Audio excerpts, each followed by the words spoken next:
Welcome to 95 news speed news కి స్వాగతం.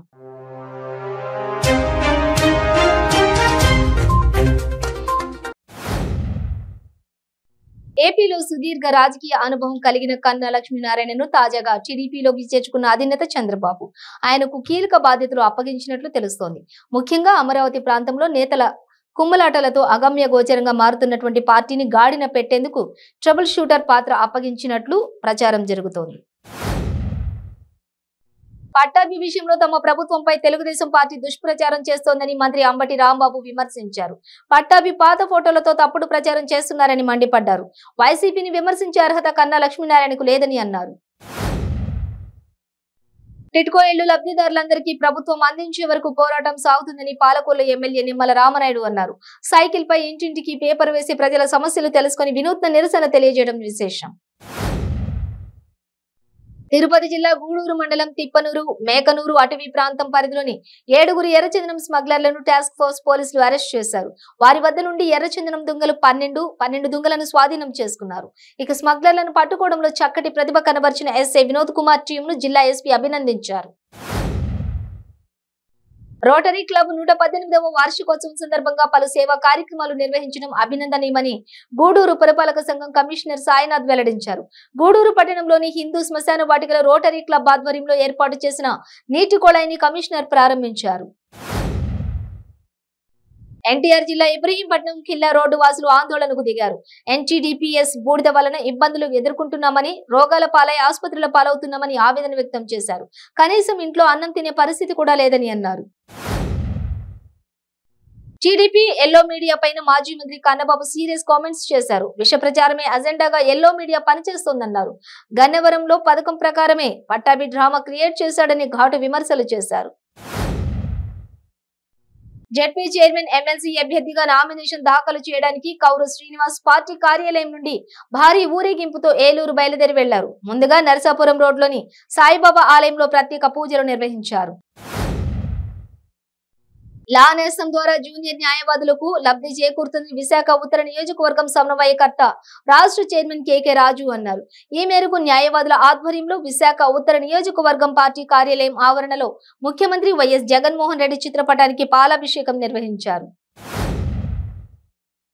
హైదరాబాద్ సైదాబాద్ లో ఓ వ్యక్తి 5 ఏళ్ల బాలుడిని కిడ్నాప్ చేసి 10,000కు విక్రయించాడు.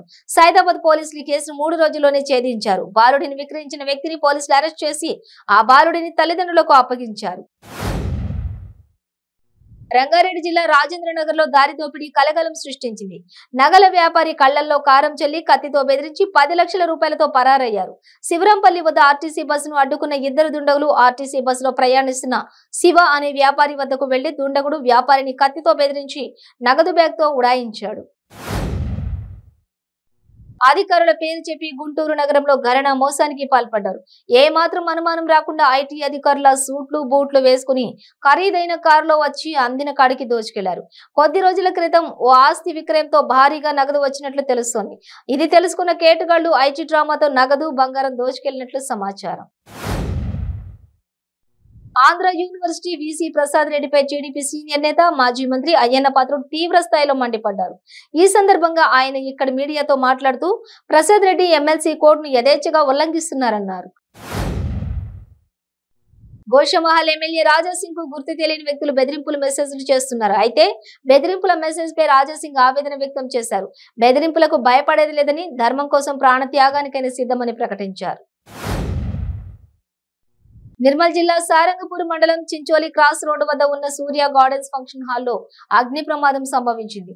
ఫంక్షన్ హాల్లో కిచెన్ వైపు నుంచి మంటలు చెలరేగి హాల్ పైకప్పున ఉన్న సీలింగ్ కు మంటలు వ్యాపించినట్లు చెబుతున్నారు.